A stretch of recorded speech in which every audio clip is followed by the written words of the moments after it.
We are on day 16 of the shower remodel. And we'll turn on the light.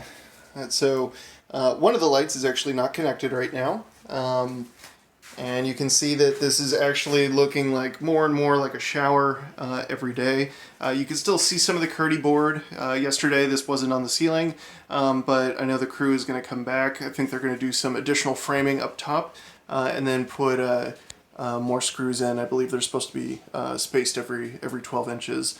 We are working with a Kerdi rep. I did have to pay extra to work with that person, but they are directly from that company, and he's going to be helping us do all the waterproof testing. So that'll all start tomorrow. And then it was actually great. He kind of took control of the area this morning. He was working with both the plumber and the tile contractor and was just providing guidance all along the way. And they have some really awesome resources, guys. So something that I recommend doing, I just created a new playlist for shower remodels. It's pretty much all the videos I've been watching to kind of educate myself on how the Schluter system works, and pretty much all the different things that I looked at, including the insulation. So I put a whole bunch of like really helpful videos in there. They're not Papa's Home, but you should watch. Quick reminder, don't forget to like and subscribe. That helps the YouTube algorithm so I can continue to get a lot of views. I'm going to bring this back into focus here. A couple details I'm going to zoom in on. So this is the shower valve. You can see on the inside here, if I touch this, it's kind of like a rubber type material. If you touch the Kerdi board itself, it almost kind of feels like felt. It's actually like I think like a thin layer of fiberglass on top of foam, and so yeah, it's really great.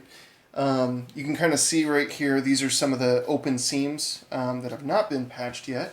But if you come down to this section, you can see they started to put those seams in with these little patches. And what you want is a 2-inch overlap between those gaps. So there's 2 inches here and 2 inches up here. You'll notice in areas where the screws used to be, those have also been patched. It's kind of hard to see, but you can see the faint outline of a 4-inch square, and that's just intended to cover up all the different screw holes. So I'll kind of zoom out and you can see just how many they had to do. There's also a big long strip where the two boards met before. They taped over those. So some areas they need to do, obviously the top. Literally anywhere you see that's orange with these little like white gaps and stuff like that. So you can see the shower shelves, probably a lot better than before. And they actually modified the Kerdi board a little bit. So what they did was they kind of chopped off like one side ever so slightly and put a pitch on this so that if any water that falls down, that'll be encouraged to like roll down off of the curb and in towards the drain. What's also nice is that when they put in this shower pan, the pan itself is automatically sloped in a uniform way that goes directly towards the shower drain. So you can actually see this right here is the pan. This donut was actually kind of a loose piece of cloth. I think that's the like kind of fiberglass paper-like material that kind of sits on top. And then the drain itself, if you remember a couple videos ago, I was holding this up. So this is actually, this gray material right here actually goes as far back as to right about here. So you have the big membrane, then you have this giant drain that goes on top, then you have this orange ring that gets put on top of that just to make sure it's all sealed watertight. So when they do their water test tomorrow, they're actually going to fill this up with water.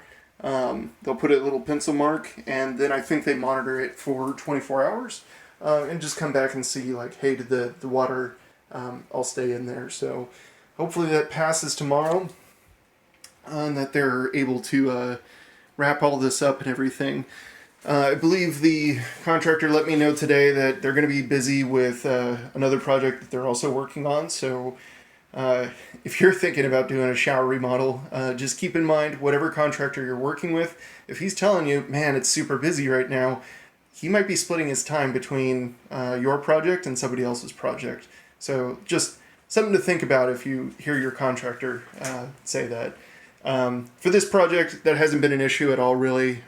Our tenant doesn't move in until May 1st, and I'm pretty confident we're going to finish this next week, which gives me another week and a half to put in paint or any little final touch-up stuff that I want to. So I got plenty of time. Another last detail that I'll point out here is that once all this was opened up in the ceiling, we could actually see other places where we could move the lights. So before, you can kind of see right here, it was just on the, I'll zoom out a little bit, it was just on the outer edge of the shower, which didn't really give it a whole lot of light. But now we're able to push that light more towards the center right there, which is great because when that light comes on, it'll fill that shower space. And when you're first walking into the bathroom and turn on that light, you're not going to be, well, you'll have these lights directly in your face, but you won't have the one from the shower. So early in the morning, I like to think that it'll actually be kind of a more gentle experience when you turn on the light in here. So it's totally subjective. You could call me out on it. Yeah, so good progress today. We're getting pretty close to the finish line. I am so excited to see the tile on the walls. I've been waiting a super long time.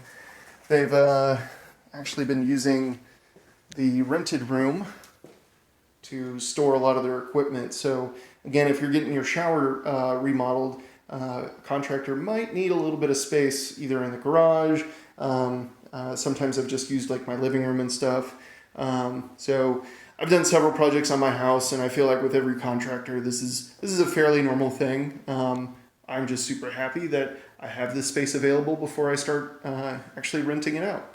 So yeah, just something to be mindful of if you are considering doing a project like this. This is my trophy case right here. All right, anyways, I'm getting distracted. If you guys have any questions or comments on this system, feel free to put something into the comments. In addition, check out the new playlist I just added for references about a shower remodel. Lots of good information in there. It'll probably make a lot of this stuff probably make more sense. But yeah, thanks for stopping by.